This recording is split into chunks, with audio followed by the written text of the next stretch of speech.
Welcome to the Adored Woman podcast. I'm your host, Naomi Thompson. You know that feeling of grief when a relationship ends and you didn't want it to end? That's what I want to talk about today.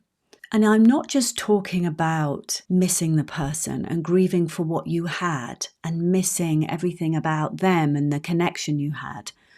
But I'm talking about the mourning we can have for the relationship that didn't happen, for the incompleteness, for the future that we were envisioning for ourselves and the future that we were living into in that relationship. Well, that grief isn't often spoke about, and it can feel so hard, and it's very, very real. So that's what we're going to talk about today. And I wanted to start off by sharing with you why this whole topic was prompted. Yesterday, I went to my dad's grave, and my dad died when I was 16 and he was 38. Right now, as I record this, I'm 52. So I've lived more of my life without him than I lived with him. And as I was at his grave, it'd been a few years since I've been to his grave, I was just getting all of these feelings. So even just seeing the gravestone and seeing the plaque and seeing the cemetery and hearing the birds in the cemetery and the trees around it, all of those visual and auditory sensory images took me back to that time where I just remember the grief and missing him. And what I didn't know then was that part of me was grieving the relationship I hoped we would have into the future, the relationship I hoped we'd have as adults. As I was stood there yesterday as a 52-year-old woman, those memories were coming back. My senses were reminding me of my life then and how I felt then. And what really came to me is that right now, it's been many years since his death. I've had therapy, I've grieved, I have done so much completing and healing my relationship with him, even after death. That is so possible. But still there was a sting. There was like a sting, and I found myself crying. And I said to Charlie, I don't know why I'm crying. And he said, well, you're here with your dad. You're missing your dad. And in a way, it's been so long, I don't miss him. I was 16 when he died. He's not been in my life for so long. However, what I realized yesterday is that I am grieving and missing what we didn't have. He didn't get to see me speaking to you and being a coach. He didn't get to see my clients who went really from feeling like they were just hopeless at love to feeling really loved in a beautiful marriage. Didn't get to see and meet my children and see them growing up into wonderful humans. He didn't get to meet Charlie. He didn't get to meet my first husband. He didn't get to see me graduate. He didn't get to walk me down the aisle. And I didn't get to experience a relationship with him as an adult and as him growing older and mellowing and being a granddad. The reason I wanted to come and tell you this isn't just to share with you some of my story, but it's also to say when a relationship doesn't work out the way we really hoped it would, it's so often and so much not about them. You know, we can love the character of a person and we can love their little ways, and we come to adore someone through their vulnerability and their realness and their little failings. You know, when you think about it, when someone has gone, when someone has passed, we often go, oh my gosh, remember they used to get really grumpy about this, or they used to get really tetchy about this, or they were really passionate about this.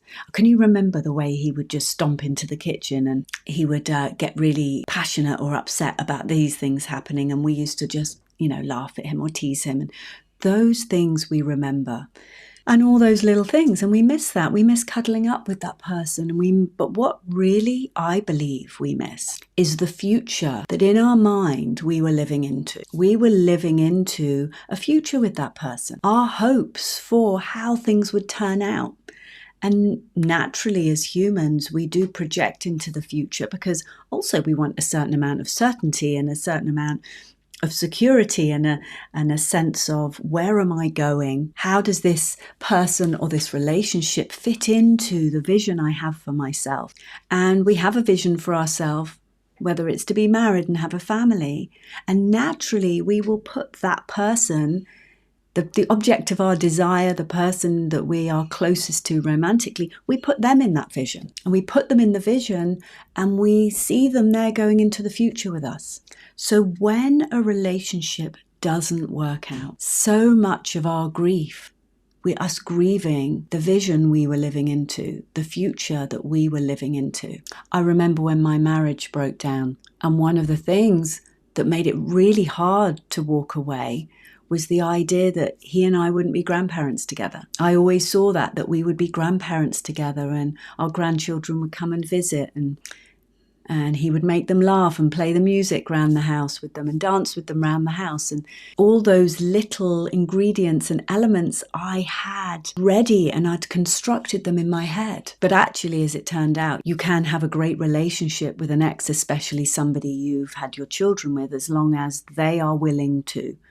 There needs to be a willingness on both sides, but I know that he and I can be grandparents together, but just we will never be a couple again. So, allow yourself the time to grieve.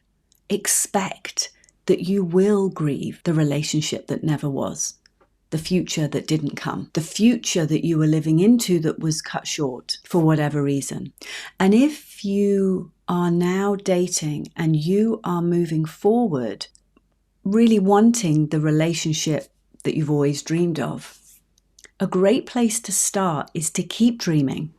Have that vision of what you really desire, but let's put a non-specific man there. Now, we're not safeguarding you from grief because we're humans. I mean, that grief is a human emotion. It is natural. It is expected. It is exactly what I would expect you to have because you are a feeling woman. Our feelings make us the rich, deep, extraordinary humans that we are. So you are going to feel grief. You are going to feel sadness.